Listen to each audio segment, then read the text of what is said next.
Hello বন্ধুরা, কিছুদিন আগে আমি গিয়েছিলাম জয়চণ্ডী পাহাড় ঘোরার জন্য। আর অনেক দিন পরে গিয়েছি, তাই দেখছি একটা ছোট্ট নার্সারি তৈরি হয়েছে ওখানে। খুবই সুন্দর জায়গা। আর সেই নার্সারির মূল আকর্ষণ হচ্ছে সেখানের ক্যাকটাস। তো ভাবলাম তোমাদেরকেও একবার দেখিয়ে দিই সেই ক্যাকটাস বাগানটা।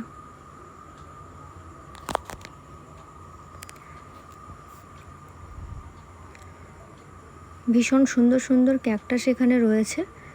আর এখানের যে দেখাশোনা করে তার কাছে জানতে পারলাম যে 600-র বেশি নাকি এখানে প্রজাতি রয়েছে ক্যাকটাসের। আর বেশিরভাগ ক্যাকটাসে নাকি ফুল ফোটে। তো গরমে নাকি ফুলগুলো দেখা যায়।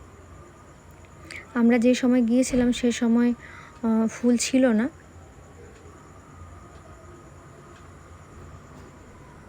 আমি আমার জীবনকালে এত ক্যাকটাস একসাথে কোনো দিন দেখিনি, আর এত রকমেরও দেখিনি।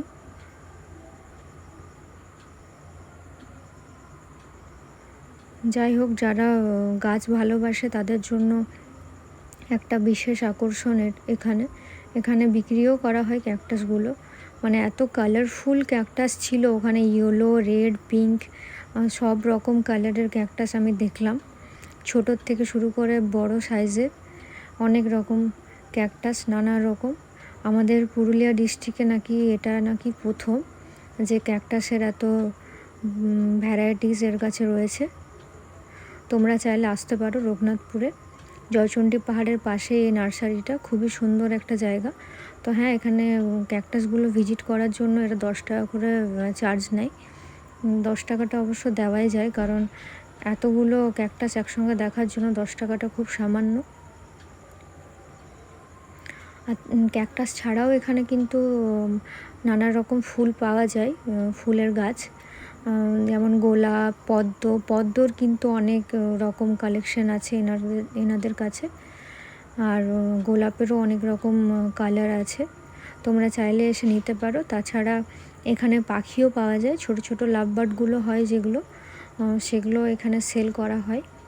আর নানা রকম সিজনের ফুলও পাওয়া যায়, তোমরা চাইলে এসে দেখতে পারো। খুবই সুন্দর একটা জায়গা।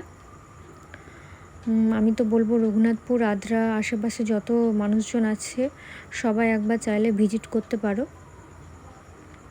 খুব সুন্দর একটা জায়গা। আমি হঠাৎ আমার চোখ পড়ে গেল এখানে, তো আমি ভাবলাম তোমাদের সঙ্গেও শেয়ার করে নিই।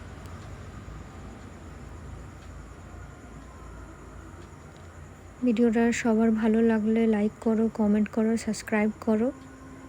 আর জানিও তোমাদের কেমন লাগলো ভিডিওটা। সবাইকে টাটা, আবার দেখা হবে নেক্সট একটা ভিডিওতে।